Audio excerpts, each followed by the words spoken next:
Number 9, Baylor taking on number 8, Mississippi State. Freshman VJ Edgecombe of Baylor, who's expected to be a top 4 pick in this year's NBA draft. And with Baylor up by 8 in the second half, Edgecombe grabs the rebound, takes it himself, weaves through the defense, but can't finish the slam. Edgecombe was second in team scoring this season, but he was 1 for 6 from the field at that point. A few minutes later, shot clock winding down, Edgecombe drains his first triple of the day.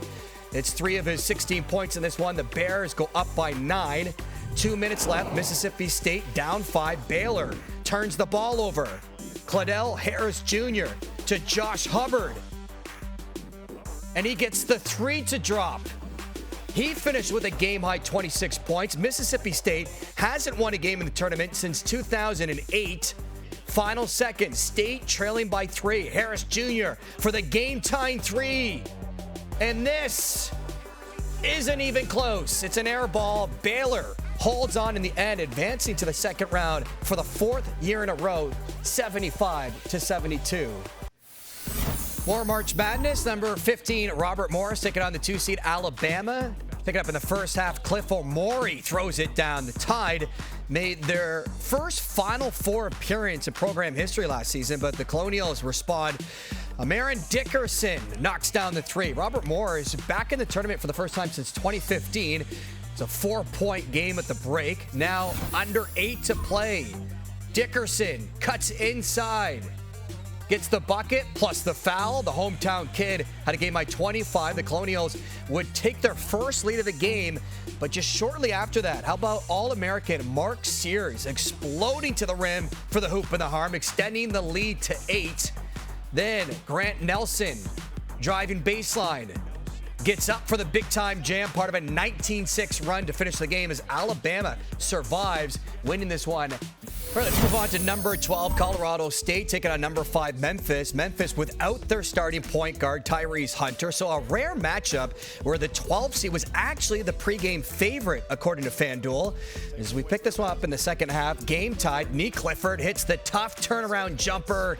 Then on the next possession, Clifford steals, runs the floor. Nice dish here to Bowen Bourne, who lays it in. Part of a 7-0 Colorado State run. The Rams came into this one on a 10-game winning streak. They take their first lead since early in the opening half, and they continue to roll. Now up 4. Kyan Evans buries the triple. 5th 3-ball of the game for Evans. A new single-game career high for him as he pushes the lead to 7. And then, still up 7 when Evans, the contested step-back 3. And he knocks it down. His 6th 3-pointer is a Rams tournament record, and that puts this one away. Evans has a game-high 23 points as Colorado State upsets the 5th seed, winning their opening round match for the first time since 2013. Now, Flagg, as a freshman, was first on Duke in most offensive and defensive categories as he was named ACC Player of the Year. And early in this one, Tyrese Proctor with the steal. He gives it up to Flagg. He gets it to go, plus the harm. And then just 6 minutes later, more from the rookie. James, grab transfer from Tulane. Getting to the rim, it's Flagg with the throwdown. Flagg already making his presence known in his first game back after missing the last 2 contests. He puts up 9 points in the opening half. And then still in the opening 20, Flagg finds Kaman Maluach, who slams it down. Maluach, a potential top 10 pick in the upcoming NBA draft.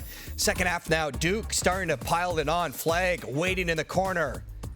And he hits from deep, the projected first overall pick, finishing with 14 points in his tournament debut. Wasn't done with the highlights after bringing down the rebound. Flagg going end to end through the entire Mount St. Mary's team, and Patrick Gumba throws it down. Along with the 14 points, Flagg had 7 boards and 4 assists as Duke cruises to the second round. After, watching the whole ACC tournament, and then it was more of just like a plan to just be ready for this game. And we just put a plan in place. We have phases, a strategy of just getting back, getting prepared, and being ready. So we just followed step by step. I worked with our medical team really well. They did a great job of just getting me ready. Let's move on to number 10, Vanderbilt taking on number 7, St. Mary's in the East region. Early second half, St. Mary's down 12. Augustus Marciulionis called for his 4th personal foul. So Randy Bennett sits his leading scorer. Marciulionis not happy with the decision. Gales would cut the lead to 4, less than 11 to play. Jordan Ross with the layup. He had a team high 15 points. Then with less than 5 in a tie game, Marciulionis back on the floor, drills the catch and shoot 3. The Gales went 0 for 16 from deep. Marciulionis finishing with 14 points. St. Mary's would stay up 3 in the dying seconds. 7 seconds. Vanderbilt with Huffman outside McLaughlin. 1 second and it is over. Devin McLaughlin with a chance to force overtime, but it rims out. St. Mary's comes back to advance to the round of 32 in dramatic fashion as they take it 59 to 56. UNC, Ole Miss. Early in the first, Sean Padula to Jalen Murray using the screen, and he drops in the tray. A little later, Padula in the lane finds Jamin Brakefield for a triple. Padula with 4 assists in the first half. The Rebels started the game 6 of 7 from 3. Ole Miss up by 18 at the half. Whew.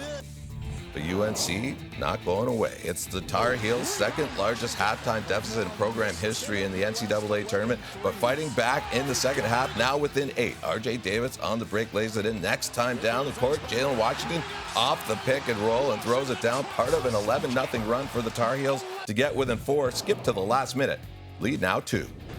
Brakefield. Padula got the screen, the 3. Bullseye! What a shot!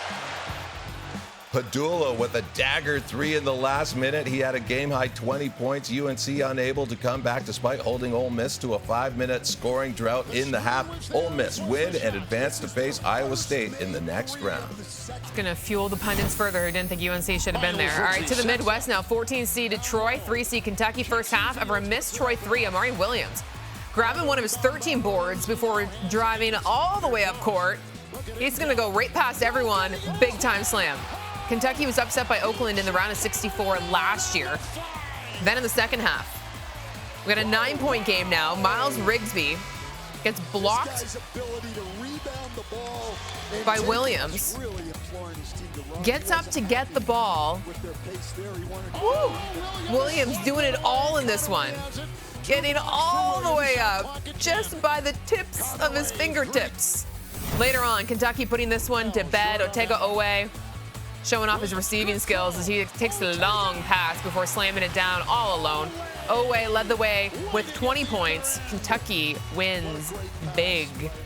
All right, 16 Norfolk State taking on one Florida. Norfolk State entering 28.5-point underdogs. Coach doesn't agree. Florida's really, really good, and they run a great program, got great players, but are we that bad that, point spread is that like that? So, so I'm a little angry, and like I said, I'm a little bit more focused and coach better when I'm angry. I think the players play better when they're angry. Let them know, Coach Robert Jones. All right, well, a little over 24 hours later, 9-2 Gators early. Walter Clayton Jr. with the 3 plus the harm. Clayton had 16 points in the opening half. Florida led by as many as 32 early on, but Norfolk not going away. Late in the half, Christian Ings lays it in, part of an 11-0 run, but in the second half. Another offensive board. Ooh. Martin! That's a grown man's jam! Elijah Martin throws it down. The Gators cruise to the first round win, but don't cover the spread, winning by 26 points as they advance. Well, first thing I'll say, I told you we wasn't a 30-point underdog. Damn, nobody laughed at that, huh? But, the thing I'll tell you is that, I'm happy for these guys. We walk out of here as champions. Only out of the 27 one-bid conferences there, we were able to get a bid and become one of the last 68 teams standing for a national championship. So, credit to these guys, credit to these young men, credit to everything they've done to the program. Number 9, Oklahoma. Number 8, UConn with back-to-back NCAA tournament titles. UConn has now won 12 straight tournament games, one shy of tying Duke for the second most all time.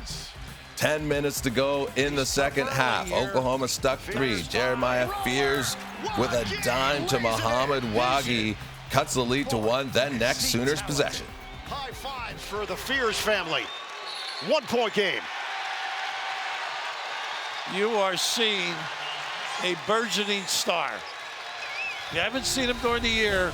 We've seen glimpses. Wagi gives Oklahoma their first lead of the game. Also the first time the Huskies have trailed in the second half of their last 11 NCAA tournament games. Just under 4 to go now. UConn up 1. Alex Caravan, sticks his first of 3 of the game. Final minute. Oklahoma trying to make it a 1-possession game. Caravan with the denial on Jalen Moore. UConn holds on for their 13th straight NCAA tournament win. 67-59 the final.